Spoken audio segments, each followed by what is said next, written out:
৪৫ বছরের বুড়ি গাবিনেত্রী রুনা খান। রুনা খান কিন্তু সে আমাদের ৪৫ বছরের বুড়ি গাবিনেত্রী রুনা খান। রুনা খান কিন্তু সে মনে মনে মানে প্রায় ১৮ বছরের একটা যুবতী নারী। তো এই রুনা খানের যত পারে ব্যাপক হারে অশ্লীলতা ছড়াচ্ছে এবং তার পিছনে মিডিয়া প্রচন্ড হারে কাজ করতেছে। সে রুনা খান মনে করেন যে রুনা খানের স্ত্রী রুনা খানের স্বামী এমন একটা মাদারবোর্ড, যে মাদারবোর্ড নাকি তার স্ত্রীকে বলে যে তুমি যত পারো খুলতে থাকো আর পয়সা কামাইতে থাকো, আমি তো ঘরে হুতি আছি, তুমি যদি যখন কোনো দিকে খদ্দর পাবে না তখন আমার সাথে আসবো, আমি খাট গরম করে ফেলবো আমি আর তুমি মিলে। এ ধরনের নষ্ট প্রকৃতির রুনা খানেরাই হচ্ছে কি জানেন, সমাজে অশ্লীলতা বেহায়াপনা ছড়ায়।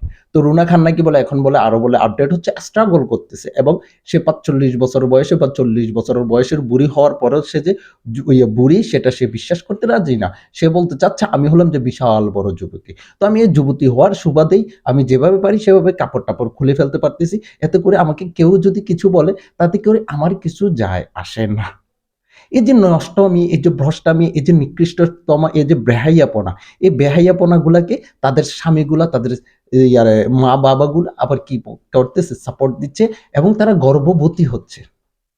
আমার মেয়ে শরীর দেখাচ্ছে, আমার মেয়ে এই শরীর প্রদর্শন করতেছে, আমার মেয়ে শরীরের এই জায়গা সেই জায়গা দেখাচ্ছে, প্রদর্শন করে টাকা ইনকাম করতেছে, পতিতালয়ের মতো ইনকাম করতেছে। আমি পিতা হয়ে, কত বড় নির্লজ্জ পিতা, সে আবার স্টেজে উঠার পরে গর্বিত বাবা হিসাবে কি নেয়, সম্মাননা নেয়। এই যে এরা যে সমাজটাকে অশ্লীলতা বেহাইয়াপনায় ভরপুর করে ফেলতেছে, সেটা এদের পিতা মাতাগুলা জানে না। আর এদের অশ্লীলতাকে প্রমোট করার পিছনে কিছু উচ্ছৃঙ্খল বেয়াদব জাউরা কিছু মিডিয়া কাজ করতেছে, যারা ২৪ ঘন্টা পড়ে থাকে কোন গাভিনেত্রী কি করতেছে, কোন গাভিনেত্রী কি করতেছে না, ইত্যাদি ইত্যাদি নিয়ে পড়ে আছে।